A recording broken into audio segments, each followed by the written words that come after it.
அதே துணியில சுத்தப்பட்டவர்களாக வந்தார்கள் அப்படின்னு நிறைய விளக்கங்களை பாயிண்டா எங்க பிள்ளைங்க பண்ணாலும் சொன்னதை நம்ம பிள்ளைங்க சொன்னதை நம்ம கேட்டோம்.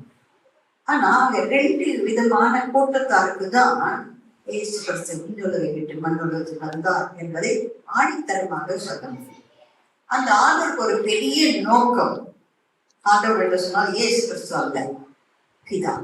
சர்ப்பத்தையும் படைத்த அவருக்கு கடைசியில தன் கையினால மண்ணை எடுத்து தன்னுடைய சாயலாக ரூபமாக ஆணை அவரை உண்டாக்கிட்டு யோசிப்பார்.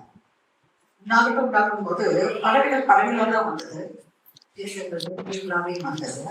எல்லாம் வார்த்தையினால என்ன மனசு வச்சிருந்தாலும் அதபடியே காக்கா இருக்கும், குருவி இருக்கும், அதுபடியே அந்த உண்டாக்கிட்டு அந்த மனிதன் மட்டும் எடுத்துட்டு ஒரு செகண்ட் யோசிச்சு பார்க்கணும். நம்முடைய சாயலாக நம்முடைய ரூபத்தின்படியே உண்டாக்கலாம்னு நம்ம சொல்லிட்டோம், உண்டாக்கிட்டோம். இதுக்கு எப்படி மூச்சு கொடுக்குறது? என் சாயலா இருந்தா என் மூச்சு அதுக்கு கொடுத்தாதான் என்ன மாதிரியே இருக்கும். என்ன போல குணாதிசயமா இருந்தா அதுக்கு ஜீவன் வரணும்.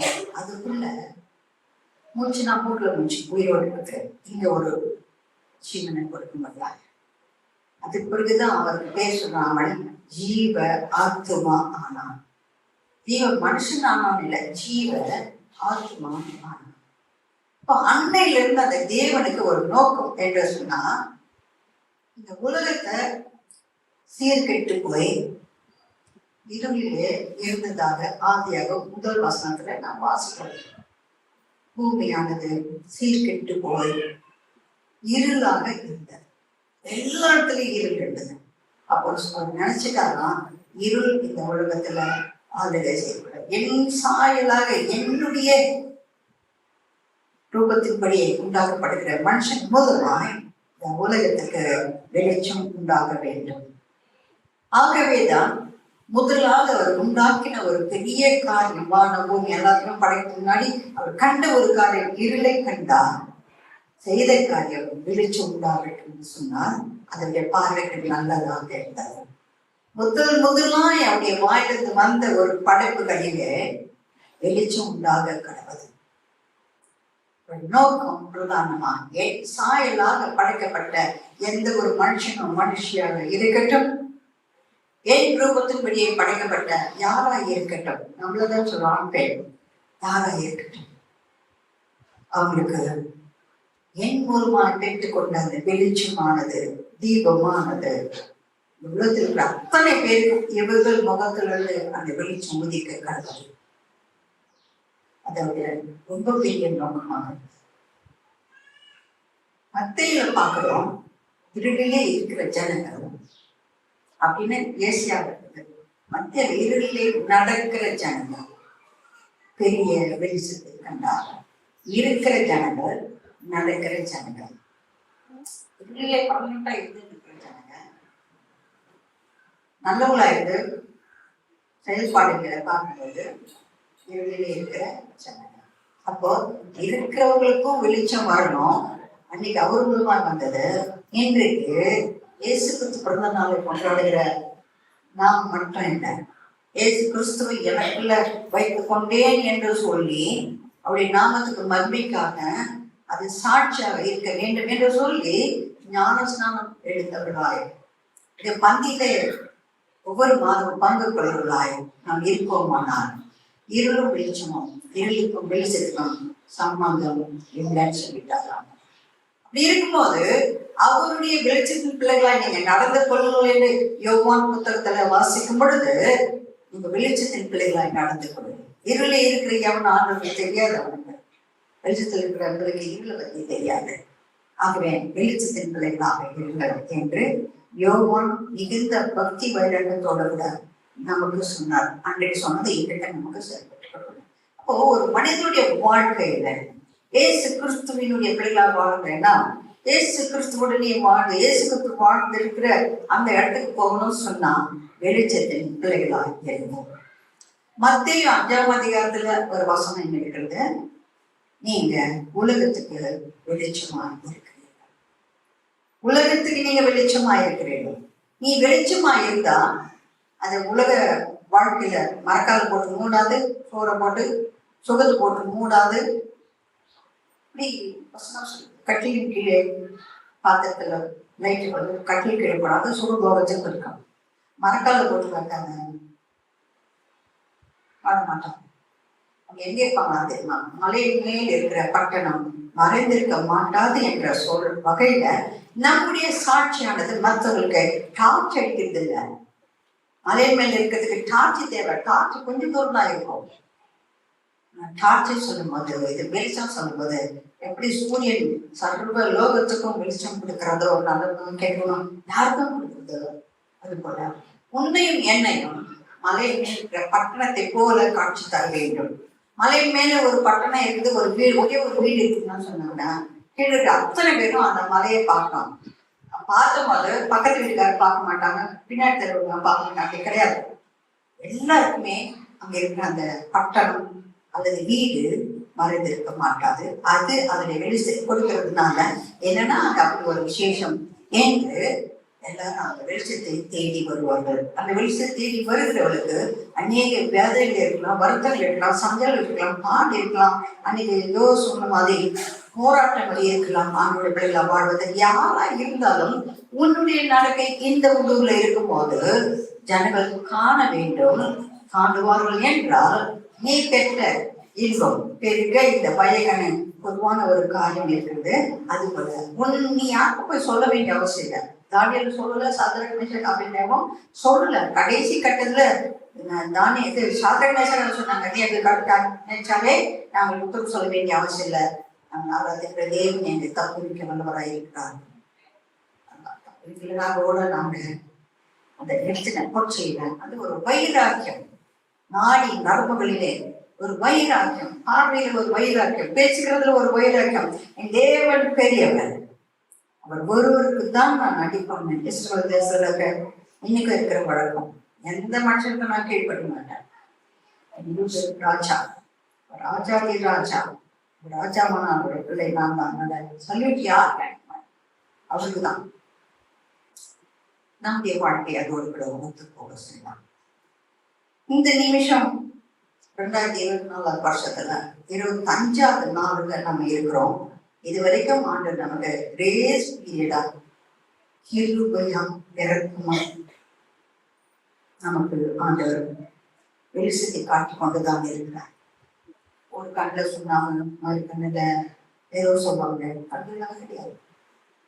எல்லாருக்கும் ஒரு வெளிச்சத்தை பார்த்து நடக்கிறதுக்கு தான் வழிகாட்டுறாரு, சொல்லி கொடுக்குறாரு, போதிக்கிறாரு, உன்னோட ஸ்பெஷலா பேசுறாரு. கனவு மூலமா எல்லாத்துக்கும் மூலமா அவங்க கூட ஸ்பெஷலா பேசுறாரு. ஏன்னா எல்லாரோட நீ ஸ்பெஷல் நினைக்கிறதுனால அவமானப்படுத்துறது கிடையாது. ரகசியம் உன்னோட கூட பேசிக்கொண்டிருந்தார். நீ வெளிச்சத்தின் பிள்ளையா இருக்கும்படியாக தான் நான் உனக்கு தரிசனம் கொடுக்குறேன். நீ வெளிச்சத்தின் பிள்ளையா இருக்க வேண்டும் என்பதற்கு தான் குழந்தைக்கு மாறுபாட்டை ஊட்டுற மாதிரி, அதுவும் ஸ்மாஷ் பண்ணி ஊட்டுற மாதிரி நான் கொடுத்துட்டு இருக்கிறேன். அது உனக்கு ஸ்ட்ரென்த் கொடுக்கலையா? நான் கொடுக்குற வேத வசனம் உன்னை பலவீனமாக்குதா? நான் கொடுக்குற வேத வசனம் போர் அடிக்குதா? நான் கொடுக்குற வேத வசனம் வெளிச்சத்தை காட்டுகிற அந்த வார்த்தைகள் உனக்கு தீமையாய் தோன்றுகிறதா? வேண்டாம் என்று வெறுக்கத்தக்கதான நிலையில் இருக்கிறதா என்று ஆண்டவர் இந்த பிறந்த நாளை கொண்டாடுகிற நம்மை பார்த்து அவர் சின்ன கொஸ்டின் தான் கேட்கிறார்.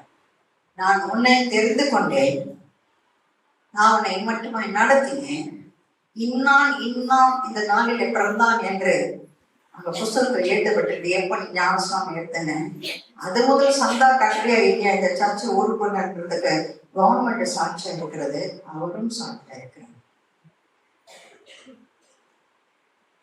ஒவ்வொரு மாதம் கேட்கிற சத்தியங்களை கேட்டுட்டு அதே சத்தியத்தையும் அதே ரத்தத்தையும் வாங்குகிறோம். ஆனால் அதனால எனக்கு என்ன லாபம்? இந்த சரீரத்தினால நான் பிழைத்தேனா, அதாவது பிழைத்தேனா சொன்னா ஆத்மாவில நான் பிழைத்தேனா அது அவருக்கு சந்தோஷத்தை கொடுத்ததா? அப்படியே ரத்தத்தினால நான் கழுவப்பட்டேனா? எல்லாம் சொல்லுவாங்க, ஊர்ல ஒழுங்க செய்யாத பாவமா நான் செஞ்சிட்டேன் அப்படின்னு சொல்லுவாங்க. அதன்படியே வச்சுக்கலாம், செய்யாத தப்பு நாம செஞ்சிட்டோம். ஆனா ஆண்டவர் சொல்ற வார்த்தை கேட்கும் பொழுது சரணம் ஆண்டவரே, சரண் அடைஞ்சிட்டு ஆண்டவரே இன்னும் அவன் தப்பு செய்ய மாட்டான் ஆண்டவரை அப்படின்னு நம்மள அன்பான வார்த்தைகள்னால கனிவான பார்வையினால நம்ம பார்க்கப்படுது. இந்த கனிவான பார்வை என்னை விசைத்திருக்க விடாது, பண்ண வேலை என்று சொல்லிட்டாரு. அது அவருடைய நம்பிக்கை. ஊழியக்காரர்கள் நாங்கள் கூட அதுதான் ஆசைப்பட விரும்புகிறோம். இந்த நாளிலே இந்த வருஷத்துல ஒவ்வொருத்தருக்கும் ஸ்கிட்லர் சொன்னாங்க. எங்க விக்கி சொன்னாங்க, எங்க அப்பா ஊழியக்கார், இனிமே நான் அவர் பேரை கெடுக்க மாட்டேன். என்னங்க சொன்னாரோ ஒன்றும் சொன்னாரோ எனக்கு தெரியாது, ஆனா நான் விசுவாசிக்கிறேன், நான் நம்புறேன். அவர் இனிமே அவருடைய ஆப்பர்ச்சுனிட்டிஸ்ல ஒரு சாட்சியாக இருப்பான். கேட்டு நமக்கு அது தெரியாத தனமாவோ தெரிஞ்சோ ஆண்டோடைய தன்னம் எத்தனையோ வருஷம் கணக்குல எல்லாரும் சொல்லியிருந்தாங்க. நீங்க யூடியூப்ல உங்களுக்கு ஒரு அக்கௌண்ட் வைக்கலாம்னு சொன்னாங்க. நேற்று ராத்திரிக்கு அந்த ப்ரொடியூசர் பண்ணியிருக்கோம். யூடியூப்ல பாருங்க, நம்மளுடைய கிராஸ் சேனல்ல அதுக்குன்னே இந்த ஸ்கிட் இருக்குது. கூடவே அந்த கிறிஸ்துமஸ் அன்னைக்கு போட்ட சின்ன சின்ன சின்ன பாயிண்ட்டுகள் எல்லாம் அதுல ஒன்று போட்டிருக்காரு. அந்த ஸ்கிட்டு மட்டும் தனியா இடம் விட்டு வைக்கிறது எங்க வரைக்கும் அதை போட்டிருக்காரு. பார்க்கறவங்க அவங்க ஃபர்ஸ்ட் வச்சிருக்காரு. வெளிச்சத்தை எண்ணிலே பூமியிலே வாழ்வதற்காகத்தான் ஆண்டவர் இன்னும் நம்மை வெறுக்காத படிக்க, மறந்துடாத படிக்க, கைவிடாத படிக்க, இன்னும் அவருடைய அன்பு என்னை நெருக்கியே விடுகிறது, விரியில நெருக்கியே விடுகிறது. அப்படி நோக்கம் ஒன்று உண்டு. 1000 பேர் இந்த 1000 பேர் பரலோகராஜ்யத்துக்கு வர முடியாது. ஏன்னா 1000 பேருக்கும் பரலோகராஜ்யம் ஒன்றுன்னு சொல்லிதான் அவரு வார்த்தையை தருகிறார். ஏற்றுக்கொள்கிற பாக்கியவான்கள் அவங்கதான் கொண்டிப்பாராங்க அவருடைய ராஜ்யத்துக்கு போக முடியும். அநேகர் அழைக்கப்பட்டவர்கள் தெரிந்து கொள்ளப்பட்ட ஒரு சிலர் தான். அப்படின் போது இங்க இருக்கிற இத்தனை பேருக்கு அந்த தேவ செய்தி அவர் சொல்ற வார்த்தை எல்லாரோட பேசுகிறது. யாரும் பேசலன்னு சொல்ல முடியாது. கவனிக்க தொடங்கி இருக்கேன்னு சின்ன பசங்க இருந்து போறாங்க. என்ன வரைக்கும் நானே திரும்பி கேட்டுக்கணும். அந்த வசனம் நியமிக்கு தான் அவர் சொல்றாரு. நான் இன்னும் பிரகாசமா இருக்கேன், இன்னும் வெளிச்சமா இருக்கணும்னு அவர் சொல்லி இருக்கிறார். இருளிலே இருக்கிற ஜனங்கள் நப்தலி தேசத்திலயோ அல்ல சிபுலோன் தேசத்துல மட்டும் இல்லைங்க, ஆதியில வாழ்ந்து கொண்ட ஜனங்களுக்கு மட்டும் இல்லைங்க, இன்னைக்கு உயிரோடு இருக்கிற நானே நானே நானே என்ன சொல்ற, உயிரோடு இருக்கிறவர் நானே பேசுகிறேன் அப்படின்னு சொல்லிட்டு, அப்படி அவங்க உயிரோடு இருக்கிறவர் நானே, இந்த உயிர் இருக்கிறது அவரால்தான் அப்படின்னு உணர்ந்து அவங்க அறிக்கை பண்றாங்க. அவருடைய வாக்குகளின் எலும்பை உருவ குத்துகிறது, எரிகிற நெருப்பாய் இருக்கிறது. அந்த வார்த்தை எனக்கு போஜனமாய் இருக்கிறது யோக சொல்றாரு. அந்த வார்த்தை எனக்கு உருவ குத்துகிறது, என் எலும்புகள் எல்லாம் அப்படியே ஆயிருக்குதுன்னு சொல்லிட்டு எஸ்யா சொல்றாரு. அவங்க எல்லாம் சொல்லிட்டு போயிருக்காங்க. எனக்கு நோ சார்ஜ் நோ ஊழியக்காரு வண்டி ஆகிய வார்த்தை கேட்டாங்க, பார்க்கல. நிறைய பேருக்கு கேட்கிற சாக்கிட்ட இல்ல, ஆனா அவங்க காணாமலேயே அந்த ஆண்டவர் மேல அவ்வளவு வைராக்கியமான பக்தி வைத்திருந்தார். இன்னைக்கு அவங்க எனக்கு முன்னாடி சென்ற பிதாக்களாக இருக்காங்க. நான் வளர்வேன் நான் இந்த சபையில பேருங்க அவர் முன்னோடிகளாய் நாங்கள் இருப்பீர்களா. அடுத்த திருமணத்துக்காக பார்த்துருக்கிறேன் எங்க வாழை பசங்களுக்கு நீங்க வாழ்ந்த வாழ்க்கையை இயேசு கிறிஸ்து சொன்ன போதனை அவர்களுக்கு வெளிச்சமா இருக்க வேண்டும். அவருடைய வாழ்க்கைக்கு அது பாதைக்கு என்ன சொல்றது, கால்களுக்கு தீபமும் பாதைக்கு வெளிச்சமா. இந்த வார்த்தையில கேட்டு அவங்க நம்புவதை பார்க்கலாம். உன் வாழ்க்கையில நீ வாழ்ந்து காட்டின சரித்திரம் இந்த பிள்ளைகளுக்கு அது வெளிச்சமா இருக்க வேண்டும். இந்த போதனை பிள்ளைகளுக்கு வெளிச்சமா இருக்க வேண்டும். அவங்க ஒரு நோக்கத்தோடு இருப்பாங்க. யாரும் ஒரு கணவன் அவங்களோட ஏற்கனவே தெரிந்து வச்சிருப்பாங்க. அந்த கணவன் ஒரு பிள்ளைங்க வருவாங்க. கணவன் மனைவிக்கு வெளிச்சமா இருக்க வேண்டும். உங்களுடைய போதனையினால் நடத்தினால மனைவி கணவனுக்கு வெளிச்சமா இருக்க வேண்டும். அவர் வளர்க்கப்பட்ட விதத்தினாலே இந்த நாள் உங்ககிட்ட ஏங்கிட்ட எதிர்பார்க்கறது வெளிச்சம் என்னிலே காணப்பட வேண்டும். நான் சொல்லாமலேயே அநேகர் என்னை பார்த்து என் நடக்கை பார்த்து அவங்க அந்த வெளிச்சத்தை தேடி சபைக்கு வர வேண்டும். அதாவது உங்ககிட்டயே வந்து நிற்கிறோம். இவ்வளோ தெய்வீகமா நீங்க வாழ்றீங்க, எப்படிமா நீங்க வாழ்றீங்க, எப்படிமா இவ்வளோ பொறுத்துணையோட வைராக்கியம் வாழ்வேன்னு கேட்கணும்.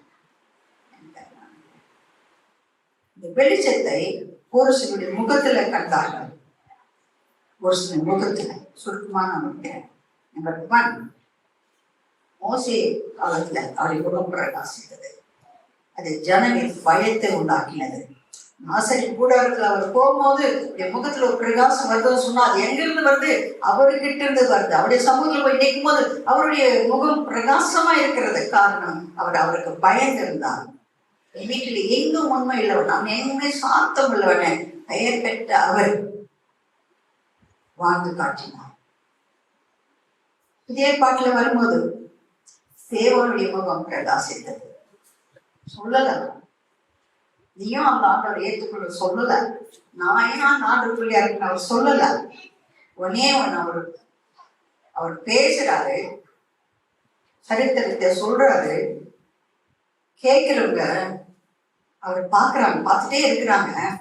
பார்த்தா அவருடைய முகம் தேவ தூதனை போல பிரகாசித்தது. எதுவுமே அவர் சொல்லல. அவருடைய வாழ்க்கையில வாழ்ந்து கொண்டிருக்கிற இயேசு கிறிஸ்துடைய வார்த்தைகள் இந்த வெளிவரும்போது அதுல அவ்வளவு ஒரு துணிச்சலான ஒரு வைராக்கியம், பயங்கரமான ஒரு வைராக்கியம். ஏன்னா எதிர இருக்கிறவங்கெல்லாம் அந்த காலத்துல அதிகாரிகள் பெரிய பெரிய கத்தவே வாங்கினாங்க.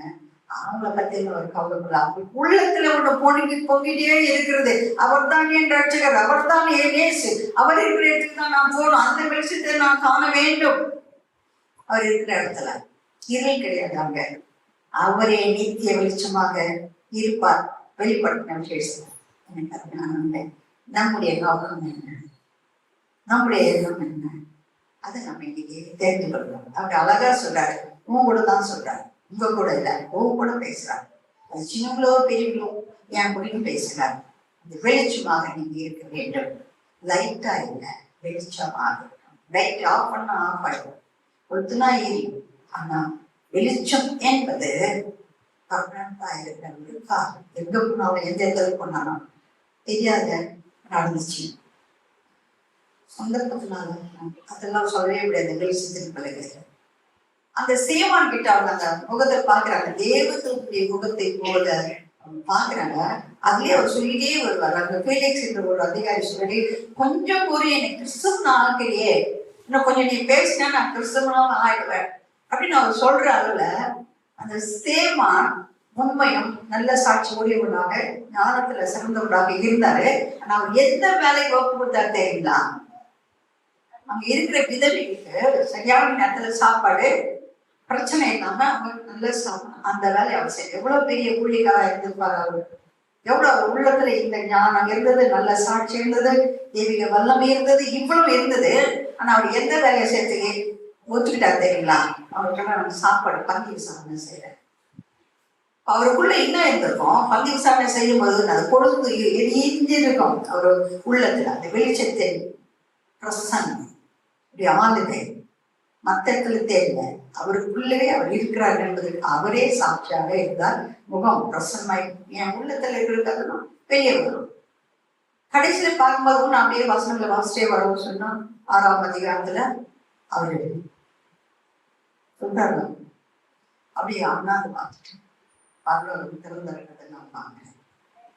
அங்க இயேசு கிறிஸ்து பிதாவோட வலது பாசல் இருக்குதுன்னு நான் பார்க்கிறேன். எப்பேற்பட்ட வார்த்தைகள் பார்த்தீங்களா? அவ்வளவு ஒரு நிச்சயமான ஒரு வார்த்தை. பார்த்தாருன்றது தான் அங்க தெரியுது. பார்த்தார்,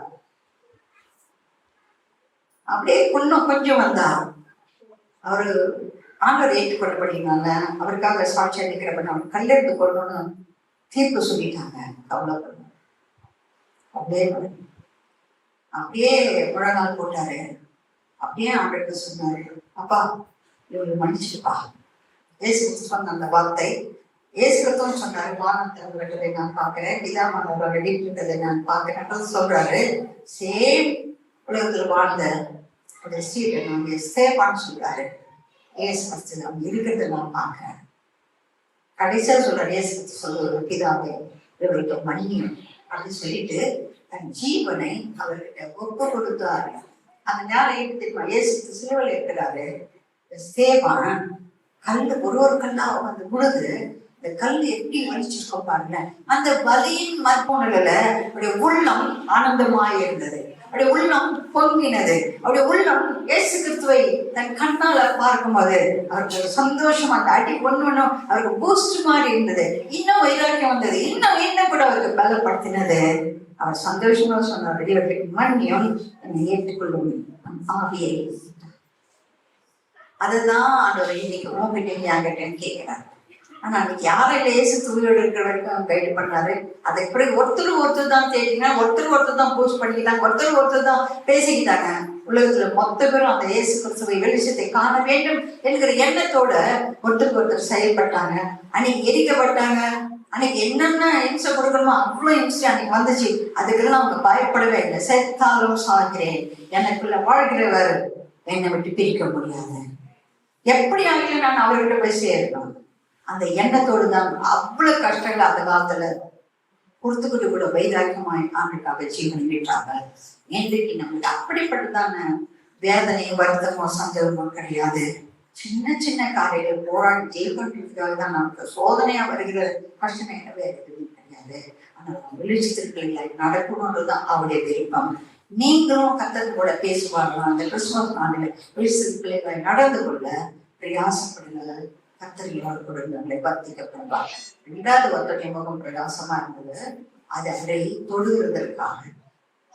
அவர் யார், அவருக்குள்ள இந்த தொட்ட பிறகு என்ன நடந்தது, அவர் யார் என்றை உலகத்துக்கு காட்டும்படியாக அப்போ நாங்க பவுலுடைய காரியத்துல பார்க்கும்போது அவர் எவ்வளவு வைராக்கியமா வர்றாரு, கொந்தளிக்கா வர்றாரு. இவங்களை விடுறதே கிடையாது. இயேசுடைய சீஷர்களை, இயேசுடைய வழியில நடக்கிறவங்க விடக்கூடாது.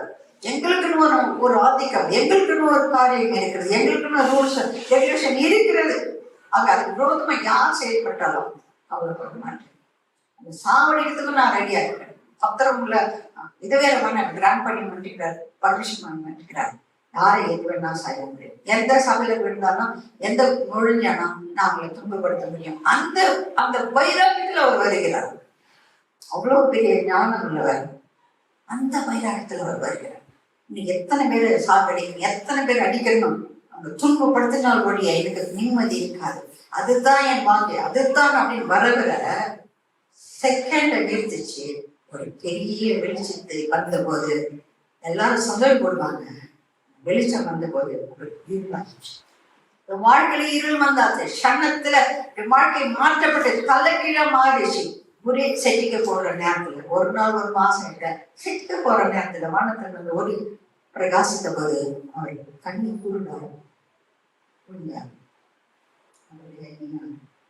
இது துன்பப்பட்டு நிற்கிறாங்க இயேசு கிறிஸ்து தான்.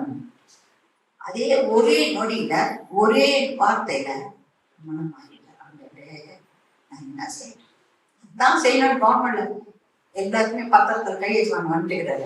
எப்படி அதை நடப்பிக்கணும்ன்றதுக்காக அவ்வளவு ஒரு காரியங்களோட கூட அந்த அளவுக்கு ஒரு ஆக்ரோஷத்தோடு கூட வருகிற வாழ்க்கையில எது வந்தனா வெளிச்சம் வந்ததுனால என்ன, அவருடைய கண்ணு இன்னும் பிரகாசம் ஆகல. அந்த வெளிச்சம் வந்ததுனால ஒண்ணுமே இல்லை, டம்மியா இருந்துச்சு, ஜீரோவா இருந்துச்சு, கண் தெரியுது. ஒரு வார்த்தையில மறுபடியும் அவருக்குள்ள உன்னதத்தின் வெளிச்சம் அவருக்குள்ள வந்தது. உன்னதத்தை வெளிச்சம் அவருடைய மனக்கண்ணை திறந்தது. உலகத்தில் அந்த உன்னதத்தை வெளிச்சம் வந்த போது அதே வைராக்கியத்தோட இன்னும் 10 மடங்கு வைராக்கியமா எழுதி நிற்கிறார். 10 மடங்கு வைராக்கியமா. எல்லாம் சொல்றாங்க, ஏன் அண்ணன் நான் அபிஷேகம் பண்ண, ஏன் அவனுக்கு நான் கண்ணுபாடு கொடுக்கணும்னு அந்த நாள் இருக்க தீர்க்கதரிசிகள் ஆண்டவர்கிட்ட கேட்கிறாங்க. ஆண்டவர் புதிய ஏற்பாட்டுல அவங்களோட பேசிட்டு இருந்தாங்க. புதிய ஏற்பாட்டு காலத்துல, அந்த காலத்துல புதிய ஏற்பாடு சொல்றாரு, அவனை விட்டுட்டு அவனுக்கு கண்ணு தெரியணும். எப்போ எப்படி வைராக்கியம் பண்ணணும், கிறிஸ்தவர்கள் அழிக்கணும், சபைகளை மூடணும், எவ்வளவு வைராக்கியம் அங்கடிப்போம். 10 மடங்கு வைராக்கியத்தை நான் அவனை கொடுத்துக்கிறேன். அவன் என்னுடைய நாமத்தை பிரசித்தப்படுத்தும்படியாக நான் தெரிந்து கொண்ட பாத்திரம் நான் இருக்கிறான். அவனை யூதேயோக்கு மட்டும் இல்ல, இஸ்ரேல் ஜனங்களுக்கு மட்டும் இல்ல, உலக அத்தனை தேசங்களுக்கும் அத்தனை ஜாதியில் இருக்கிறவங்களுக்கும் அவன் தான் என் நாமத்தை தெரிவிக்க போறான். அவனை நான் அதுக்காக தான் தெரிந்து கொண்டிருக்கிறேன். பாத்தீங்களா, அந்த வெளிச்சத்துக்கும் இந்த வெளிச்சத்துக்கும் ஆண்டு நினைச்சான் ஒரே தொடுதல் தான், ஒரே டச். வாலிபன் தான் ஒரே வார்த்தை காற்றும் கடலும் அமைதியாக ஒரே தான். இமேஜின் பண்ணி பார்க்கணும். அந்த ஒரே தொடுதல் என்னை தொடுமானால் நான் ஒன்னில் அதை பூஜ்யமாயிடுவேன். அதே ஒரே தொடுதல் என்னை தொடுமானால் இன்றைக்கு எப்பொழுது அந்த ரட்சிப்பு அந்த ரட்சகத்தை என் கண்கள் கண்டதுன்னு சொல்ற மாதிரி இங்கிருந்து வந்தது மாதிரி இங்கிருந்து போகும்போது ஒரு வித்தியாசமானவளாய் வெளிச்சத்தின் பிள்ளைகளாய் முகம் பிரகாசிக்கத்தவளாய் கடந்து செல்ல அவர்களுக்கு வைக்கிறார். ஒருத்தருக்கு ஒரு அடிதான் ஏதோ சொல்லுவாங்க, ஒண்ணுக்கு ஒரே சொல்லுதான். அந்த மனுஷனுக்கா மாட்டுக்காங்க ஒரே அடி ஒரே வார்த்தை. இப்பனுடைய வாழ்க்கையெல்லாம் சரித்திரத்துல இல்ல, கின்னஸ்ல எழுதல, பகவத்துல எழுதப்பட்டிருக்கிறது. நீ இங்க உலகத்துல இருக்கிற சரித்திரம் வேணுமா? யாரோ நேற்று ஒருத்தர் சொன்னாங்க, வாழ்வது பெருசல்ல, சாவதுதான் முக்கியம். நீ வாழ்வது எப்படி வேணா வாழ்ந்துக்கோ, பிரச்சனை இல்லை. நீ செத்த பிறகு அந்த க்ஷணத்துல உன்னை குறித்து என்ன பேசுறாங்க? நீ நல்லவன்னு சொல்றாங்களா, கெட்டவன் சொல்றாங்களா? செத்தது போதும்னு சொல்றாங்களா? சித்தூர்ல ஊழியம் செய்யும்போது அப்படிதான் இருக்கும். யாரோ ஒருத்தர் அடிச்சு சாப்பிடுவாங்க கட்சிகள்ல ரவுடிங்க. உடனே ஒரு கூட்டம் ஓடும், கையில தேங்காவும் வெற்றில பார்த்தீங்களாட்டு. எதுக்குன்னா அவனை செத்துட்டான், நாங்க இன்னும் ஒரு தேங்காய் உடைக்கலாம்னு பொருத்தனும் பண்ணிட்டோம். பொருத்தனம் பண்ணதுக்கு ஓடும். அவன் இருந்த என்ன லாபம்? இவ்வளோ பேர் என்ன பண்ணிருக்கிறாங்க, செத்துட்டா நாங்க தேங்காய் உடைக்கணும். என்னையும் உன்னையும் பேசுவாங்க. நான் உலகத்துல இருப்பாங்க என்ன பேசுவாங்க. ஒரு அந்த நாள் வரும்போது என்ன பேசுவாங்க?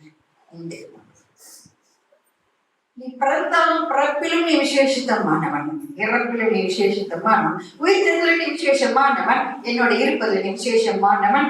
ஆகவேதான் ஆண்டவனுக்கு வெளிச்சத்தை கொடுக்கிறார், மறுபடியும் வெளிச்சத்தை கொடுக்கிறார். எனக்கு அது இன்று அந்த வெளிச்சத்தை நன்றாக பிடிச்சு கொள்ள இருபை செய்யணும். எனக்கு கடைசியா திரும்ப சொல்றார், வெளிச்சத்தின் பிள்ளைகளாக நான் எனக்கென்று உங்களை ஏற்படுத்தினேன்.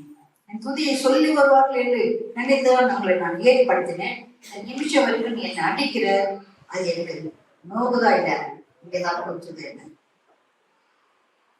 என் வாழ்க்கை துணிகரமா இருக்கிறதா என்று யோசித்துப்பார். இன்று ஜீவன் போனால் என்று நீ சென்றுடுவார்.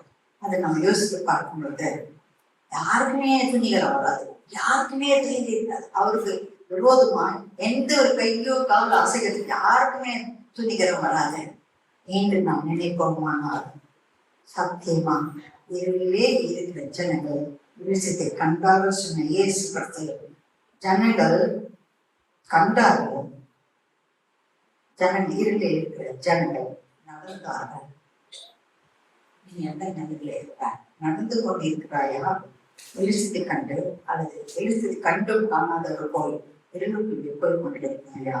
சிந்திப்போம், நாம் செய்வோம். கர்த்தருடைய ஆமென்.